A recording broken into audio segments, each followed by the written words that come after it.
The sun was setting over Manila, its golden light reflecting on the busy streets where jeepneys honked and vendors shouted, selling their roasted peanuts and sweet tejo. Among the crowd, a 15-year-old boy named Juan de la Cruz pushed a small wooden cart filled with empty bottles and scrap metal. His slippers were worn thin, his shirt torn at the edges, but his spirit carried him forward. For Juan, every peso he earned meant rice on the table for his widowed mother and his two little sisters waiting in their cramped shanty by the Pasig River. Life had never been kind, but he had learned early that hardship could not break a determined heart. When his long day of scavenging ended, Juan would not rest like most kids his age. Instead, he would pull out his most precious possession, a second-hand keyboard with chipped keys, a gift from a church volunteer who had seen his love for music. The keyboard was far from perfect, sometimes one key would stick, another would sound dull, but when Juan sat by the riverbank and placed his fingers on it, music filled the air in a way that made people stop and listen. His melodies were soft yet powerful, telling stories that words could not. Children would gather, vendors would pause, and even tired workers would smile as they passed. For Juan, music was not just sound, it was hope, the only escape from the weight of poverty. One evening, as he played a piece he had composed himself, a tourist from Cebu stopped and began recording. The melody was raw but beautiful, carrying emotions that touched everyone nearby. The tourist uploaded the video, thinking little of it. But the internet had its own plans. Within days, the video of a barefoot boy by the Pasig River playing his broken keyboard went viral. People across the Philippines and beyond were moved, some calling him, the boy with the golden fingers. His story spread on Facebook, YouTube, and TikTok, gathering millions of views. For the first time, Juan felt that the world was listening. Not long after, an email arrived that would change everything.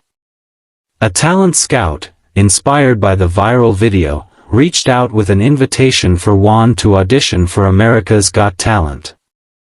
At first, he thought it was a cruel joke. How could a poor boy from Manila ever stand on such a grand stage? But when the details were confirmed, his mother hugged him tightly, tears falling as she whispered, "Anak, this is your chance. God has opened a door for you." Juan looked at his sisters, who stared at him with wide, hopeful eyes, and promised silently that he would make them proud. That night, as the city lights shimmered across the river, Juan closed his eyes and played his keyboard with a new energy. His music, once only a secret between him and the streets of Manila, was now preparing to cross oceans. Deep inside, he knew this was only the beginning of something extraordinary. The grand stage of America's Got Talent in Los Angeles sparkled with lights that one had never imagined in his wildest dreams. The arena was filled with thousands of people, cameras whirring, and the buzz of excitement that made the air electric. For a boy who had grown up playing music on the streets of Manila, this felt like stepping into another world.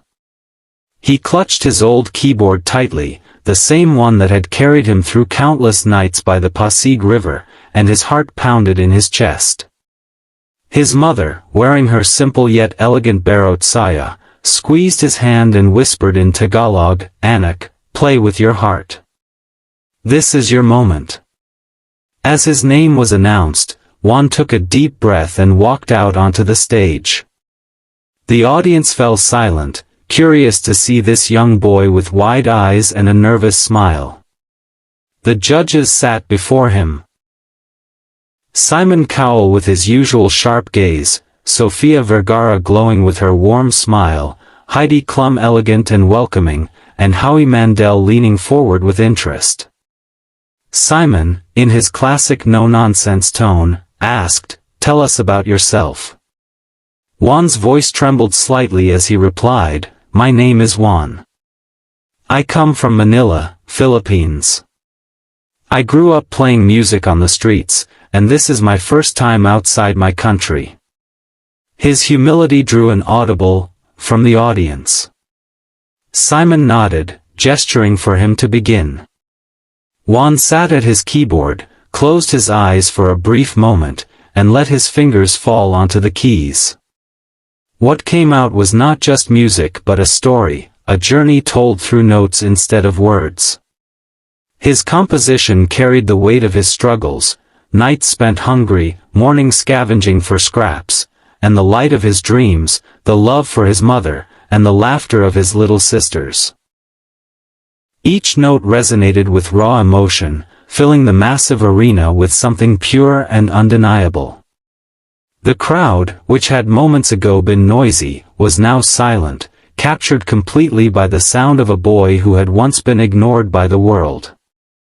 Sofia Vergara wiped a tear from her eye, whispering softly to Heidi, "This is beautiful." Heidi clasped her hands to her chest, moved by the sincerity flowing from the music. Howie nodded slowly, visibly impressed. Even Simon, known for his stern and critical nature, leaned back in his chair, his eyes fixed on the boy as if he too could feel every ounce of pain and hope flowing from the keys. When the last note echoed and faded, there was a moment of stillness before the entire audience leapt to their feet. The cheers were deafening, claps and whistles filling the hall. Juan's hands shook as he lifted them from the keyboard, overwhelmed by the response. He covered his face, fighting back tears, while the audience continued to applaud and shout his name. His mother, standing backstage, had tears streaming down her cheeks, her heart swelling with pride. For Juan, this was no longer just an audition.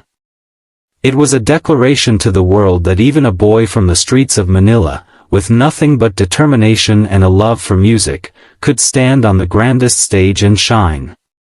The arena was still echoing with applause when Simon leaned forward, his expression softer than anyone expected. The boy from Manila stood trembling on the stage, his hands pressed against his face as he tried to hold back the tears. Confetti hadn't yet fallen, but already it felt like a celebration. Simon cleared his throat, and the room gradually quieted, every eye fixed on the man whose opinion could change lives. His voice, usually sharp and critical, was calm and warm as he said, "Juan, you are what this show is truly about. You came here not just with talent but with heart, soul, and a story that inspires the world. You didn't just play the piano, you touched every single person here." The words echoed across the hall, and the audience roared once again, some standing back up to clap even louder. Juan looked up, his eyes wide, hardly able to believe what he was hearing. He had grown up expecting harshness, judgment, even dismissal, yet here he was on one of the biggest stages in the world, and Simon Cowell himself was praising him with words that felt like gold. Sofia Vergara leaned closer to her microphone and added, "Your music made me cry. It felt like you were telling us your story without saying a word, and that is the kind of gift that very few people in this world have." Heidi Klum smiled, her voice filled with admiration as she said, "I forgot I was in a talent show. I felt like I was at a concert. That's how beautiful this was." Howie Mandel nodded in agreement, saying, "You are the reason we do this show, to find someone the world needs to hear." As the judges shared their reactions, Juan's mother was backstage, her hands trembling as she clutched the rosary around her neck. Tears streamed down her face, but they were tears of pride and gratitude. She whispered softly in Tagalog, "Salamat, Panginoon," thanking God for this moment she never thought she would live to see. Then, in the midst of the roaring applause, Simon looked at the golden buzzer in front of him. He paused for a second, his eyes fixed on Juan, and then with a sudden firm press, he slammed it. The sound of the buzzer thundered across the arena, followed instantly by an explosion of golden confetti raining down from above. The audience screamed, clapping, shouting, cheering as the stage lit up brighter than ever. Juan fell to his knees, overcome with emotion, covering his face as tears flowed freely. His mother ran onto the stage, and he collapsed into her arms, hugging her tightly as the golden rain continued to fall. The camera zoomed in on Simon, who for once was smiling widely. He looked at Juan and said, "Remember this moment, because it's just the beginning of your journey."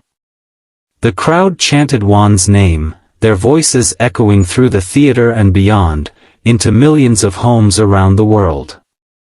Backstage, reporters and crew members were already buzzing, calling this one of the most moving auditions in the history of the show. That night, clips of Juan's Golden Buzzer audition spread across social media, just like his first street performance had. But this time, it wasn't only the Philippines watching, it was the entire world. Headlines read, "From Manila streets to AGT Golden Buzzer," and messages of love and support poured in from every corner of the globe. For Juan, this was not just about winning a talent competition. It was proof that no matter where you come from, no matter how poor or broken your beginnings, dreams are never out of reach when you hold on to hope and never let go.